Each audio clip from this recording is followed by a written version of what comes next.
Hello hello, welcome to lawyer academy India. और मैं हूँ advocate Karan Maurya. I hope आप सभी लोग अच्छे होंगे। और हमारी सीरीज चल रही है सीपीसी के एमसीक्यूज की, जिसका हमारा ये पार्ट 9 है। इससे पहले भी हम लोग 8 पार्ट्स देख चुके हैं, ये 9वां पार्ट है। तो और ये इम्पोर्टेंट है उन लोगों के लिए जो कि आईबीपीएस, एसओ या फिर जुडिशरी या फिर एआईबी की तैयारी कर रहे हैं। तो चलिए शुरू करते हैं अपनी वीडियो। तो section 3 of CPC deals with, section CPC की धारा 3 किस विषय से संबंधित है?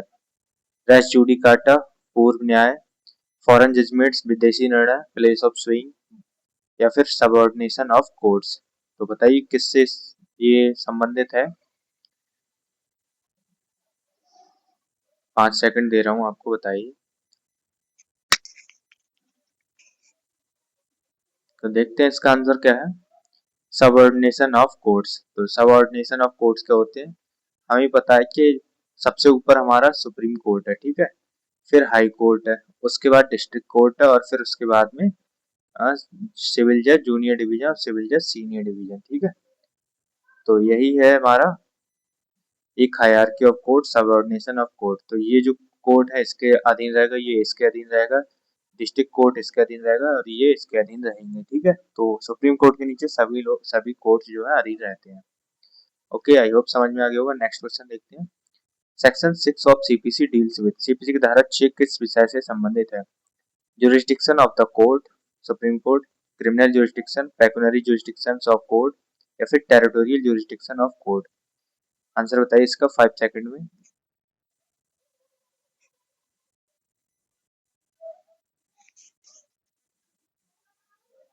तो देखते हैं इसका आंसर क्या है।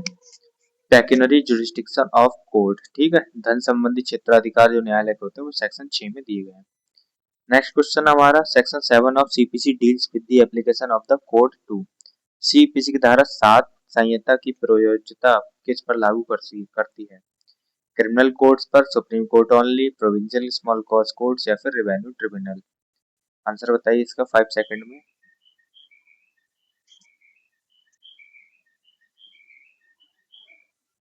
तो देखते हैं इसका आंसर क्या है। इसका आंसर है प्रोविंशियल स्मॉल कॉज कोर्ट्स, ठीक है। और एक चीज और, आपको मेरे को एक आंसर बताइएगा। मैं पूछ रहा हूँ, स्मॉल कॉज कोर्ट का जो जजमेंट होता है क्या उसकी अपील हो सकती है? स्मॉल कॉज कोर्ट की जजमेंट की अपील हो सकती है या नहीं? इसका आंसर आप बताएंगे, कमेंट में बताएंगे मेरे को आप लोग, ठीक है। नेक्स्ट क्वेश्चन हमारा section 12 of CPC provides that where a plaintiff is precluded by the rules from instituting a further suit in respect of a cause of action, he shall। CPC की धारा 12 के अनुसार यदि वादी नियमों द्वारा किसी बात का कारण के संबंध में और बात दायर करने से वर्जित है तो क्या होगा? Be allowed to file the suit in different state only, automatically get fresh a new cause of action, be allowed to file only in the Supreme Court, not be entitled to institute a suit in respect of such cause of action in any court। Answer दीजिए इसका 5 second में।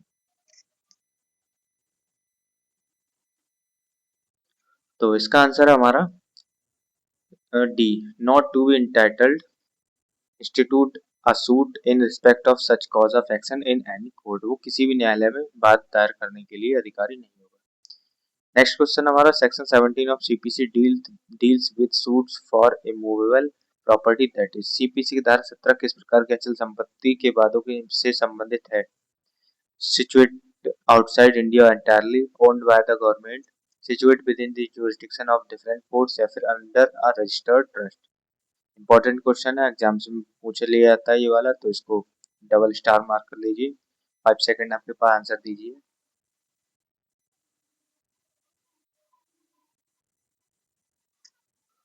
तो इसका answer हमारा सी, अगर कोई भी property जो कई सारे न्यायालय में स्थित है तो उसमें उसके बारे में ये सेक्शन 17 डील करता है कि जो सूट है वो कहाँ पर दायर होगा, ठीक है। नेक्स्ट क्वेश्चन हमारा section 17 7 section 19 of CPC deals with suit for compensation for wrongs to, CPC की धारा 19 के प्रति अपकृत हेतु प्रतिकर वादों से संबंधित है। Government revenue, foreign judgments, person और मूवेबल प्रॉपर्टी या फिर इमूवेबल प्रॉपर्टी ओनली। बताइए इसका आंसर क्या है 5 सेकंड में।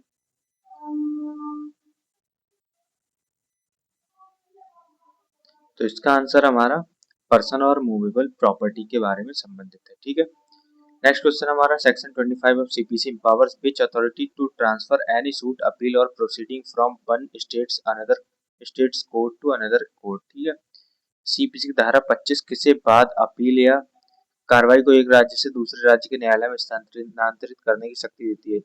इंपॉर्टेंट क्वेश्चन है, अगर आप लिटिगेशन भी कर रहे हो, वकालत भी कर रहे हो तो भी बहुत इंपॉर्टेंट है। आप जज साहब बनने वाले हो, जुडिशरी दे रहे हो फिर भी इंपॉर्टेंट है, और भी कोई एग्जाम दे रहे हो तो सभी के लिए इंपॉर्टेंट क्वेश्चन है, ठीक है। सुप्रीम कोर्ट में, डिस्ट्रिक्ट मजिस्ट्रेट में, एडवोकेट जनरल में या फिर सेंट्रल गवर्नमेंट में। इंपॉर्टेंट क्वेश्चन है, इसका आंसर दीजिए मेरे को 5 सेकंड में।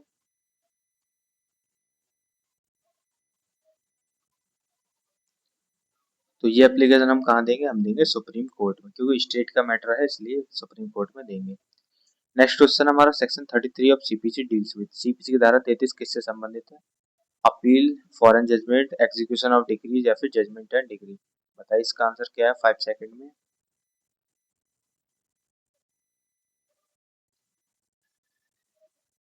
तो देखते हैं इसका आंसर क्या है। इसका आंसर जजमेंट एंड डिग्री, ठीक है। नेक्स्ट क्वेश्चन हमारा section 94 of CPC deals with, CPC की धारा 94 किस विषय से संबंधित है?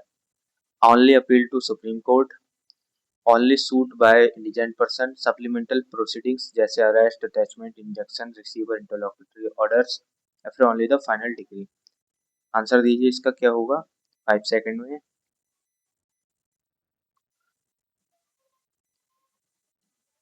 आई होप आपको पता होगा इसका आंसर क्या है। इसका आंसर सप्लीमेंटल प्रोसीडिंग्स, ठीक है, अरेस्ट, अटैचमेंट, इंजंक्शन वगैरह चीजें, ठीक है। नेक्स्ट क्वेश्चन हम देखते हैं section 144 of CPC deals with the doctrine of, CPC की धारा 144 किस सिद्धांत से संबंधित है? रेस्टिट्यूशन से संबंधित है, स्टॉपल से संबंधित है, सब्रोगेशन से संबंधित है या फिर रेस्ट जुडिकाटा से संबंधित है। इंपॉर्टेंट क्वेश्चन है, ध्यान दीजिए इस पे, ये वाला एग्जाम में पूछ लेते हैं क्वेश्चन ये, और ये लिटिगेशन में भी बहुत इंपॉर्टेंट है क्योंकि रेस्टिट्यूशन वगैरह काफी लगते रहते हैं, या और 144 की एप्लीकेशन भी लगती है, ठीक है। तो आंसर तो आपको पता ही होगा, रेस्टिट्यूशन पुनर्स्थापन प्रार्थना पत्र जिसे कहते हैं। नेक्स्ट क्वेश्चन हमारा section 4 of CPC provides that unless otherwise provided nothing in the code shall limit or affect, CPC की धारा 4 व्यावृत्तियों के अनुसार जब तक अन्यथा प्रावधान न हो संहिता किसे सीमित या प्रभावित करेगी? Only constitutional provisions, any court और लॉ, लोकल लॉ और एनी स्पेशल जुरिस्डिक्शन और power conferred by any other law, only criminal statutes या फिर ओनली लॉज मेड आफ्टर 1950।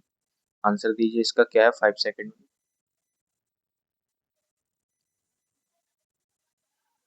चलिए देखते हैं इसका आंसर क्या है।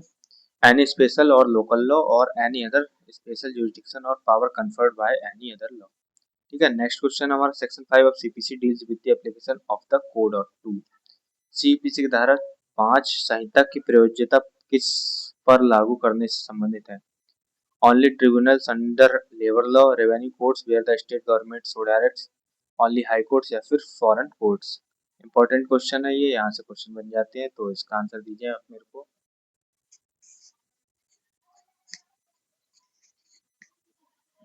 तो देखते हैं अपना आंसर क्या है। अपना आंसर रेवेन्यू कोर्ट्स, ठीक है। नेक्स्ट क्वेश्चन हमारा section third question number 13 under section 18 of CPC where it is uncertain with in the local limits of which of two और more courts any movable property situate any one of those courts में, CPC की धारा 18 के तहत जब वह अनिश्चित हो कि अचल संपत्ति दो या अधिक न्यायालयों में से किसकी सीमा में स्थित है तो कौन सा न्यायालय आगे बढ़ सकता है? तो refer the matter to advocate general, बिल्कुल नहीं, ये तो है ही नहीं।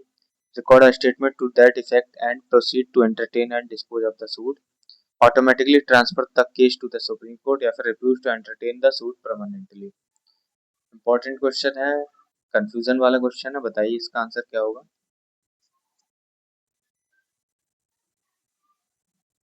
तो देखते हैं अपना आंसर क्या है, इसका है बी। जब भी न्यायालय ऐसी स्थिति आएगी जहाँ जिसमें जो संपत्तियां हैं वो दो न्यायालयों की सीमा में है, ठीक है, और अनिश्चितता है वो है किसकी में, तो फिर वो जो है, जो भी न्यायालय बात दायर करेगा, बात रिसीव करेगा, तो वो रिकॉर्ड करेगा स्टेटमेंट, अपने रीजंस रिकॉर्ड करेगा कि वो क्यों कर रहे हैं, ठीक है।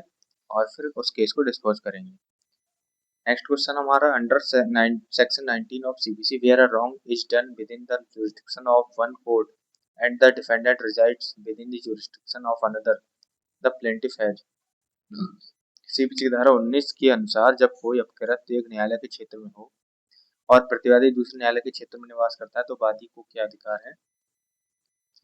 The obligation to sue is the Supreme Court on directly, या फिर no choice he must sue where the defendant resides only, no choice he must sue where the wrong occurred only, the choice of instituting suit in either court। ठीक है, question है इसका answer बताइए। तो ठीक है, इसका आंसर होता है C, the choice of instituting the suit in other court. तो अदर कोर्ट में क्या आएगा?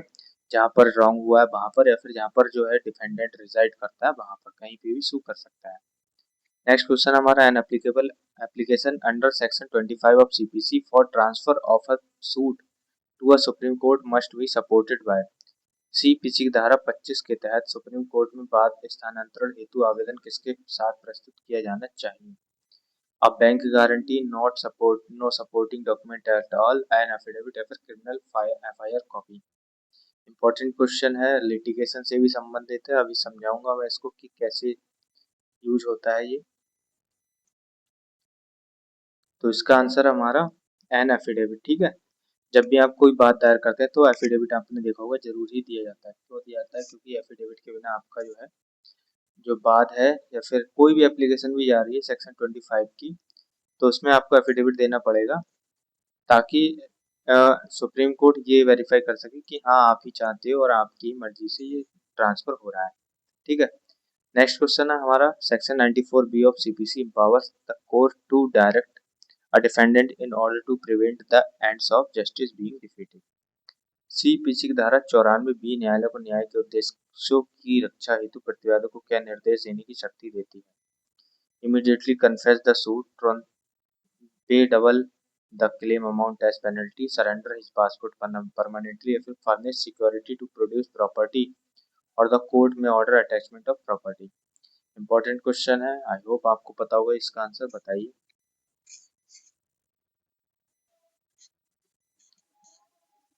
तो ठीक है, देखते हैं इसका आंसर। इसका आंसर है furnish security to produce property और कोर्ट में ऑर्डर अटैचमेंट ऑफ प्रॉपर्टी।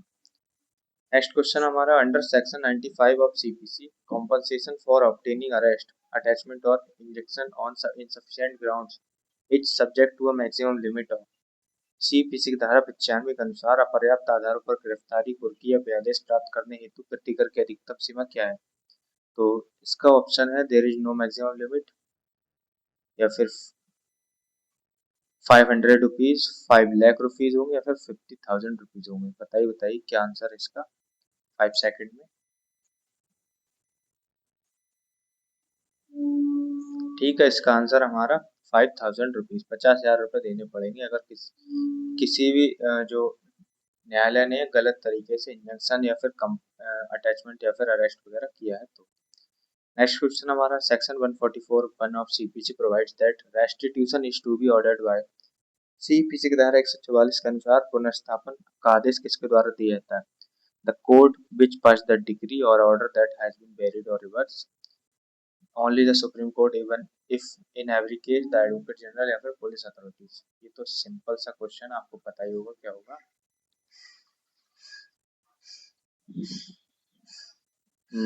तो इसका आंसर हमारा जिस भी न्यायालय ने डिग्री पारित की है वो ही इस पर सुनाई करेंगे और वो ही रिवर्स कर लेंगे ऑर्डर। ठीक है, नेक्स्ट क्वेश्चन हमारा section 8 of CPC deals with the application of the courts provisions. CPC की धारा 8 संहिता के प्रावधानों की प्रयोज्यता किस पर लागू करने से संबंधित है? Presidency, small cause court, subject to specified exceptions, the International Court of Justice, Consumer Forums, या फिर फैमिली कोर्ट्स एक्सक्लूसिवली। बताइए इसका आंसर क्या है 5 सेकंड में। तो देखते हैं अपना आंसर क्या है इसका। Residency, small cause courts, subject to specified exceptions. और सेक्शन क्वेश्चन 20 है हमारा section 17 of CPC dealing with property situated within multiple jurisdictions requires that court chosen must also है। सीपीसी की धारा 17 जो कई क्षेत्राधिकारों में संपत्ति से संबंधित है, यह आवश्यक बनाती है कि चुने गए न्यायालय के पास क्या भी होना चाहिए। Approval from all other competent courts, no pecuniary jurisdiction requirement at all, pecuniary jurisdiction over the entire claim in addition to territorial jurisdiction over part of the property या फिर approval of the central government। बताइए बताइए इसका answer. Tricky question है ना, tricky question और tricky इसका answer भी निकलेगा। तो चलो आंसर मैं बता देता हूँ आपको। आपको आंसर है सी, ठीक है, pecuniary jurisdiction over the entire claim in addition to territorial jurisdiction over part of the property. जो भी न्यायालय उस केस को सुन रहा है उसके पास में पावर होनी चाहिए पूरे एंटायर क्लेम को रिकवर करने की, उसको सुनने की, ठीक है। नेक्स्ट क्वेश्चन हमारा explanation to section 141 of CPC clarifies that the expression proceedings includes proceedings under order 9 but expressly excludes. CPC की धारा 141 का स्पष्टीकरण प्रोसीडिंग शब्द में आदेश 9 की कार्रवाई को शामिल करता है, परंतु स्पष्ट रूप से किसे बाहर रखता है। तो any suit for recovery of money, any proceeding under article 226 of constitution, any proceeding relating to execution of degree या फिर any proceeding before a small cause court. Answer बताइए इसका क्या है।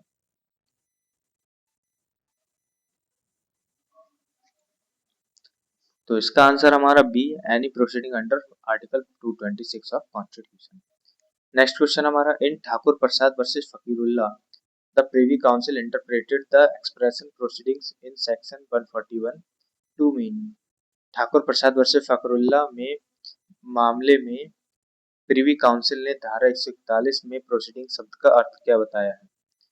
Proceeding in original matters of civil jurisdiction not including execution applications, only proceedings before the Privy Council itself, all proceedings including criminal trials या फिर all proceedings, only proceedings relating to arbitration। इसका answer बताइए क्या है।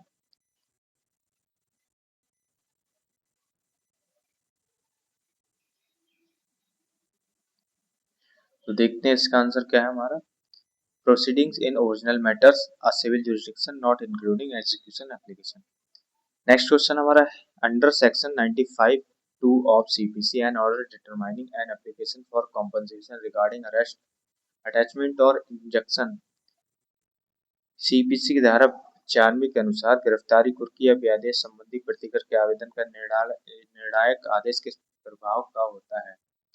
Shall bar any suit for compensation in respect of such arrest, attachment or injunction has no binding effect and a fresh suit can always be filed, can be appealed only to Supreme Court या फिर is automatically void after 6 months। इसका answer आप मेरे को comment में देंगे, ठीक है, इस वाले क्वेश्चन का आंसर।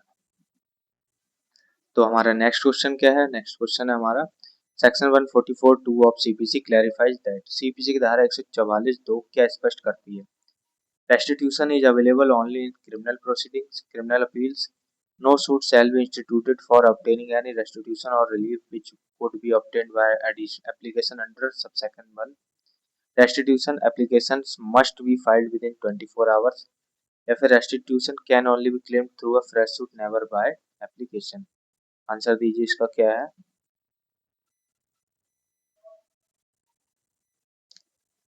तो ठीक है, देखते हैं इसका आंसर क्या है। इसका आंसर है no suit shall be instituted for obtaining any restitution और relief which could be obtained by application under subsection 1। Next question हमारा the purpose of restitution under section 144 of CPC as clarified in judicial interpretation is to give effect to the principle that। न्यायिक व्याख्या के अनुसार CPC की धारा 144 के तहत पुनर्स्थापन का उद्देश्य किस सिद्धांत को प्रभावी बनाना है। तो option a restitution applies only to criminal matters, a party should not suffer on account of an erroneous degree और order that is later varied और रिवर्स, या फिर restitution overrides all provisions of the limited, या फिर only the government can benefit from restitution. Answer दीजिए इसका क्या है 5 सेकंड में।